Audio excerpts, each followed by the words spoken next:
Uncle, எனக்கு ஒரு water bottle கிடைக்குமா? கிடைக்குமே. ஆனா வாட்டர் பாட்டிலோட அடியில ஏன் இப்படி இருக்கு தெரியுமா? எனக்கு தெரியலையே. கவலைப்படாத, அதுக்கு தான் நான் என் ஃப்ரெண்டு கூப்பிட்டுருக்கேன். சஹா, வந்து எக்ஸ்பிளைன் பண்ணு. ஹே, எல்லாருக்கும் வணக்கம். இந்த பிளாஸ்டிக் பாட்டில்லாம் அடியில் ஏன் இப்படி இருக்குன்னு சொல்லி 3 முக்கியமான காரணங்க இருக்குது. அதில் ஒன்று தான் ப்ரெஷர் ரெசிஸ்டன்ஸ். சோடா இல்லைனா கார்பனேட்டட் ட்ரிங்க்ஸ் எல்லாம் ஹையர் ப்ரெஷரில் இருக்கும். அதனால ஃப்ளாட் சர்ஃபேஸில் இருக்கிற பாட்டில் ஒர்க்கே ஆகாது. ஃப்ளாட் சர்ஃபேஸ் பாட்டில் இருந்துச்சுன்னா அது அப்படியே பர்ஸ்ட் ஆகிடும், பலூன் மாதிரி.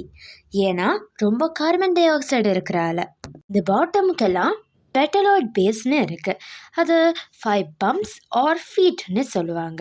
இந்த டிசைன் ஸ்பெஷலாக கார்பனேட்டட் ட்ரிங்க்ஸோட ஹையர் ப்ரெஷர் தாங்கணும்னு சொல்லி டிசைன் பண்ணியிருக்காங்க. அடுத்தது இரண்டாவது, தண்ணி மாதிரி இருக்கிற நான் கார்பனேட்டட் ட்ரிங்க்ஸுக்கு பாட்டமோட பேர் தான் கான்கேவ் இன்டென்ட். இது சில பேர் பண்ட்னே சொல்லுவாங்க, இல்லைனா புஷ்அப்ஸ்னு சொல்லுவாங்க.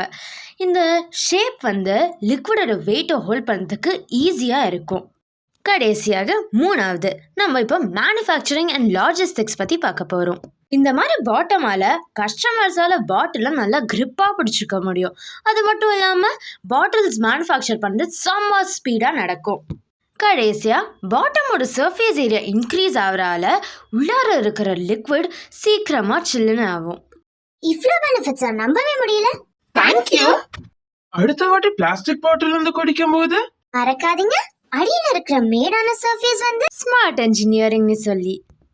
ஆனா say no to plastic and say no to carbonated drinks. Thank you. The end.